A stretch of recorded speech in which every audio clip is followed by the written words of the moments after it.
नमस्कार दोस्तों, आप सबका स्वागत है मेरे YouTube चैनल मिस्टर काउंसलर में। आप सबको मुझे बताते हुए बहुत खुशी हो रही है दोस्तों कि जो मैं ये YouTube चैनल चालू करने जा रहा हूँ उसका जो मकसद है वो ये है कि जो करंट अफेयर में जो मेजर कंट्रोवर्सी के टॉपिक हो गए उस पर हम इन शॉर्ट में बात करेंगे और उस चीज़ के बारे में ज़्यादा से ज़्यादा मालूमात इन्फॉर्मेशन लेने की कोशिश करेंगे। तो चलिए दोस्तों, आज का ये जो टॉपिक है उस पर हम बातचीत करना शुरू करते हैं। जो हमारा टॉपिक है आज का वो ये है कि जो महाराष्ट्र के मुख्यमंत्री है माननीय उद्धव ठाकरे जी, उनकी जो सीएम की पोजीशन है उस पर कुछ क्वेश्चन मार्क लगाए जा रहे हैं। वो क्यों लगाए जा रहे हैं उसके रिगार्डिंग हम आज बात करेंगे।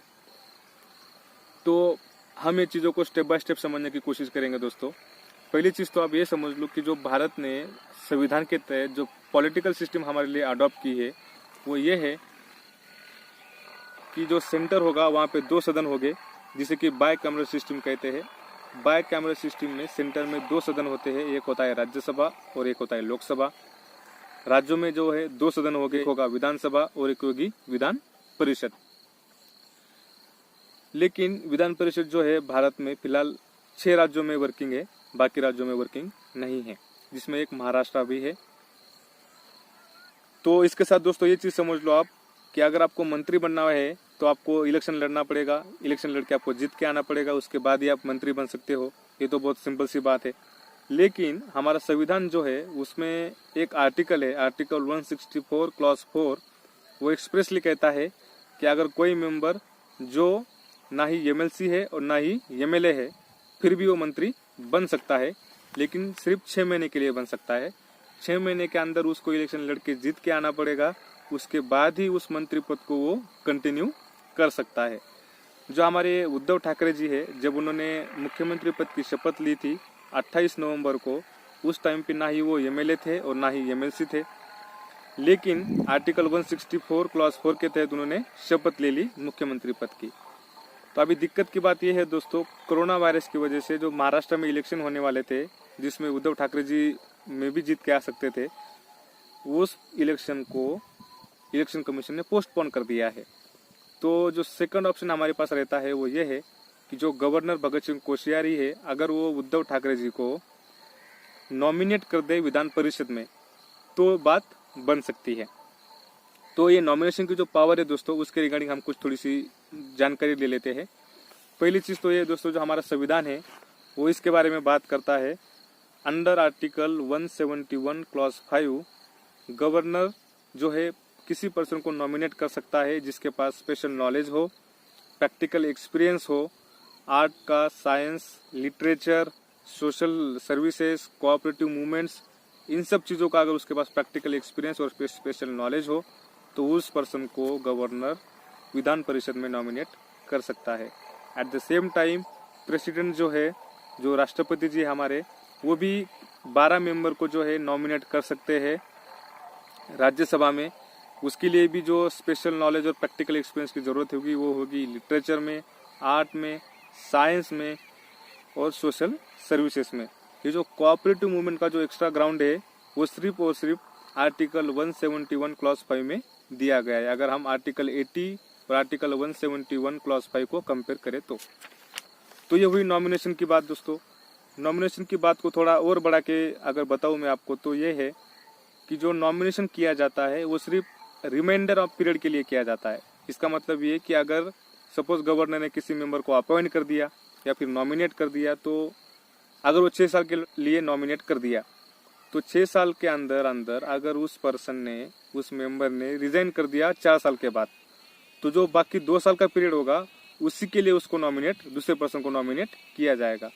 तो अगर वही चीज़ देखें तो जो अभी विधान परिषद में 2 सीट खाली है महाराष्ट्र के, वो जो एनसीपी के लीडर ने लास्ट ईयर में रेजिग्नेशन दिया था और बीजेपी ज्वाइन कर ली थी, उनकी जो सीटें है वो खाली है। तो उन सीटों का जो पीरियड है वो जून तक ही है।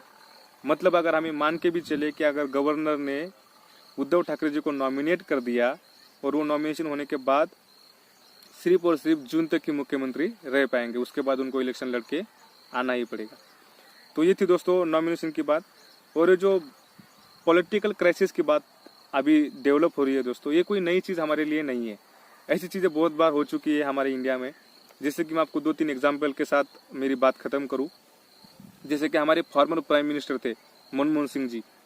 मनमोहन सिंह जी जब प्राइम मिनिस्टर की शपथ ले रहे थे उस टाइम पे ना ही वो राज्यसभा के मेंबर थे और ना ही लोकसभा के मेंबर थे। बाद में उनको नॉमिनेट कर दिया गया राज्यसभा में। उसके बाद जो हमारे फॉर्मर फाइनेंस मिनिस्टर थे माननीय अरुण जेटली जी, वो भी जिस टाइम पे मिनिस्टर की पोजीशन पे थे तो ना ही वो राज्यसभा के मेंबर थे और ना ही लोकसभा के मेंबर थे। उनको बाद में नॉमिनेट कर दिया गया।